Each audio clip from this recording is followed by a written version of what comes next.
Bonjour les enfants, bonjour les parents. Nous nous retrouvons aujourd'hui pour la Virlangue séance 5. Je vous ai demandé hier d'enregistrer des mots où on entendait le son OU. C'est ce que vous avez fait. Vous m'avez envoyé vos audios. J'ai fait un repérage des mots et j'ai sélectionné un mot chez chacun afin que nous puissions travailler.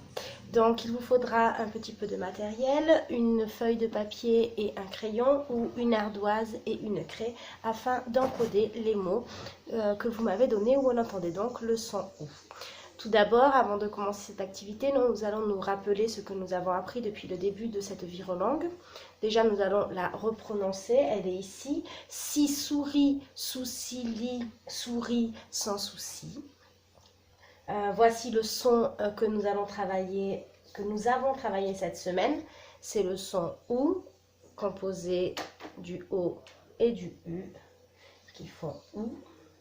Et hier, nous avons fait de la lecture de mots. Décidément, tous les chats viennent nous voir. Hop, donc il va partir. Nous avons hier travaillé des mots et des pseudomots où on entendait OU avec les phonèmes consonantiques, donc les phonèmes consonnes que nous travaillons depuis un moment dans la classe et que vous connaissez tous. Je les relis avec vous. Vous, chou, dou, mou, fou, nous, jou, zou, sou et loup.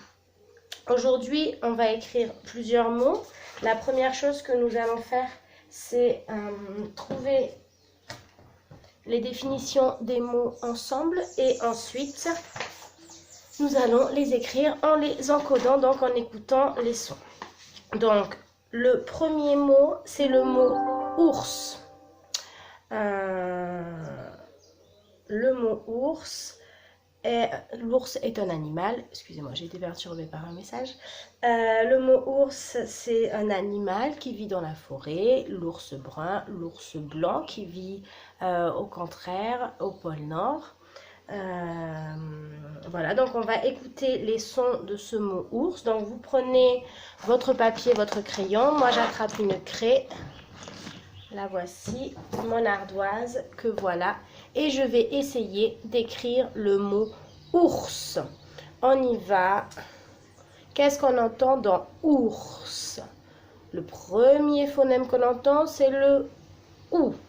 Donc bien sûr, avant que je donne les réponses, vous mettez pause et vous essayez d'écrire tout seul, comme dans la classe virtuelle, le mot ours. Je vous donne la solution. Donc d'abord, j'entends OU. Avec les gestes Borel-Maisoni, je vous donne des indices. Donc, quelles sont les lettres pour écrire le son OU? C'est le O. Donc, je fais ma coquille, ma ronde, pardon. Je commence en coquille d'œuf. Je viens la fermer. Et puis le U. Donc, je fais ma casquette du O. Je descends une fois, j'ai fait ma première étrécie du U. Je remonte, je fais une deuxième étrécie. Voici mon U. Donc, O et U. OU. Qu'est-ce qui fait? C'est le R. Donc je monte en étrécie, une horizontale, je redescends. Ours. C'est le S, une étrécie et un petit ventre. Là, je vous l'ai écrit en décomposant les sons. Maintenant, je vais le réécrire sans lever mon crayon. Parce que pour le mot ours, nous n'avons jamais besoin de lever le crayon ni la craie. Voilà, j'ai écrit le mot ours. Très bien. Donc, nous allons passer au mot suivant. Je vous montre, je vais l'écrire également en capitale, pour ceux qui auraient besoin. Voilà, ours. Vous pouvez mettre pause, corriger. Nous passons au mot suivant. Le deuxième mot que vous m'avez proposé, c'est le mot chou. Alors, le chou est un légume, mais ça peut être aussi un petit mot. Par exemple, dans la classe, souvent, je vous appelais mon chou. Un petit mot mignon. Donc, chou, qu'est-ce que j'entends? Déjà, on va décomposer avec les gestes Borel-Maisoni. Chou. Alors, le premier son, c'est le son ch. Comment j'écris ch? Ch, c'est la composante de deux lettres. Le C avec le H. Donc, en capitale, le C avec le H vont me faire le son ch. Et OU. OU, on l'a vu toute la semaine, il est écrit ici. Hop. c'est le O avec le U qui fait U. Voilà, vous avez le modèle. On va l'écrire ensemble pour que vous voyez bien les endroits où je dois lever le crayon. Donc, chou, le O, je lève mon crayon pour le O. Et c'est tout. Voici le mot chou. Nous passons au troisième mot. Je vous le dis, je vous donne sa définition et ensuite vous allez essayer de l'écrire et on l'écrira ensemble. C'est le mot clou. Clou, comme planter un clou dans le jeu du marteau dans la classe. Nous utilisions des clous que nous enfoncions avec des marteaux pour placer nos mosaïques et faire une forme. Donc, clou. Qu'est-ce que j'entends au début? Je vais le mettre sur le côté pour que vous voyez bien. Clou. Alors, vous l'entendez ce premier son? Essayez d'écrire le mot clou tout seul et nous nous retrouvons pour la correction. Alors, clou. C'est le C qui fait K. Et puis, je mets un L parce que j'entends lou. Et le OU, bien sûr, nous le connaissons, c'est le O et le U. En capital. Et nous l'écrivons maintenant ensemble pour que vous voyez bien l'endroit où je lève mon crayon, seulement pour le O puisque c'est la ronde.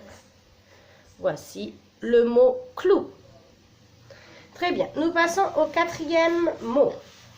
Alors, le quatrième et cinquième mot est très intéressant car ils ont été proposés hier dans un même audio par Kailis. Bravo Kailis.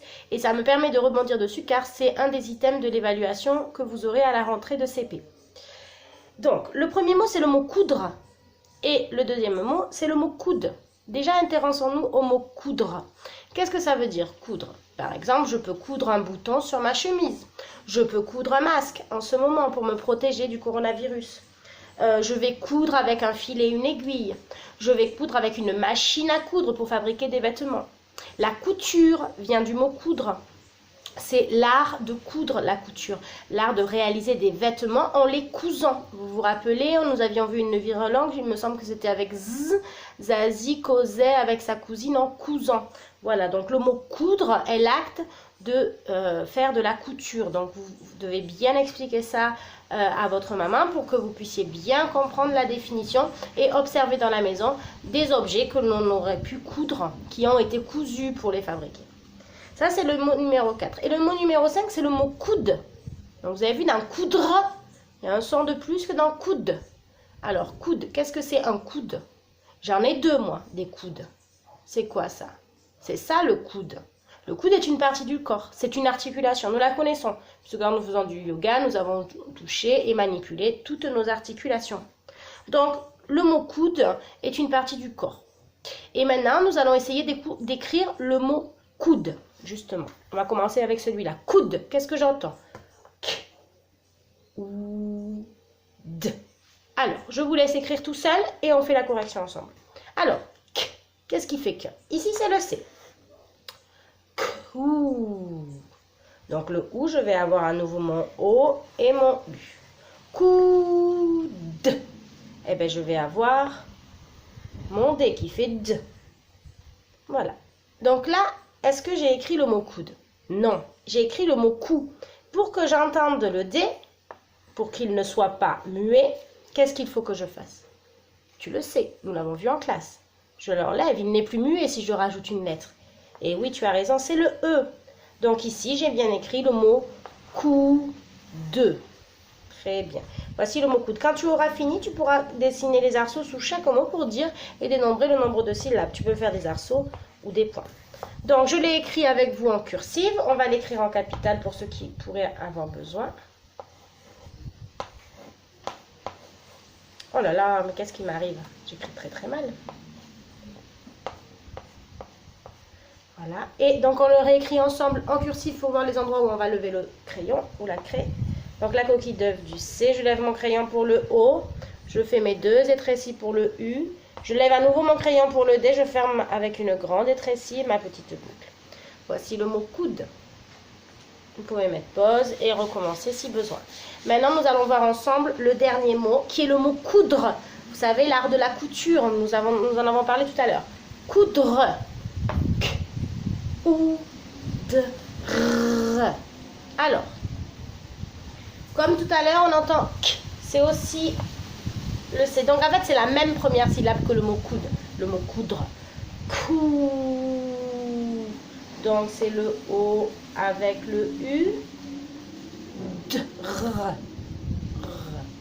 Dr.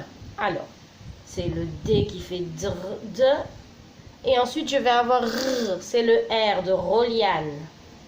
Et puis, mon petit E. Coudreux. Donc, il y a également 2 syllabes. Tout à l'heure, pour le mot coude, il y avait 2 syllabes écrites. Coude. Mais coude, quand je le prononce, il n'y a qu'une seule syllabe orale. Donc là, vous voyez, il y a une différence entre syllabe écrite et syllabe orale. Et vous verrez ça comme il faut et de façon approfondie au CP. Mais je me dois de vous le dire tout à l'heure. Donc, il y avait 2 syllabes écrites, mais une seule syllabe orale. Quand je le dis, j'ai un coude, une seule fois. Alors que quand je l'écris, je vois bien que j'ai la syllabe cou et j'ai la syllabe de. Très bien. Donc là, on va s'intéresser donc pour l'instant à coudre. Nous l'avons écrit en cursive. Je le réécris ici en capital pour ceux qui pourraient avoir besoin. Coudre. Et je l'écris avec vous en cursive. Une coquille d'œuf pour le C. Je lève mon crayon pour le O. Je ferme ma ronde, ma casquette. 1 et 2 étrécies pour le U. Je lève mon crayon pour le D, je le ferme avec une grande étrécie. Je monte en étrécie pour le R, une horizontale, je redescends et la petite boucle pour le E. Voici le mot coudre. Et là, coudre. On voit bien qu'il y a 2 syllabes orales et écrites. Très bien. Donc, nous avons réalisé notre activité d'encodage. Il me tarde de voir vos photos pour voir vos productions écrites. Nous allons faire le bilan de cette séance, mais également de la séquence sur la virelangue si souris, souci, lit, souris sans souci. Et demain, nous passerons à une nouvelle virelangue. Donc, aujourd'hui, nous avons appris à faire quoi? À écouter les sons. Donc, bien sûr, vous ne mettez pas, vous essayez de répondre tout seul et vous regardez ensuite la correction pour voir si c'est exact. Donc, nous avons appris à écouter les sons d'un mot pour pouvoir déterminer les lettres. En fait, on a fait les agents secrets comme hier, mais à l'envers. On n'a pas fait de la même façon, c'est ce qui va vous permettre de rentrer dans la lecture. Donc, on a encodé, on a écrit des mots à partir des sons qu'on entendait. Et donc, des mots que vous avez cherchés en écoutant le son ou et en le cherchant dans plusieurs objets ou mots que vous connaissez. Nous nous retrouvons demain. Nous avons donc travaillé cette semaine le son ou et nous verrons dès demain un autre son. Je vous souhaite une belle journée et je vous dis à bientôt.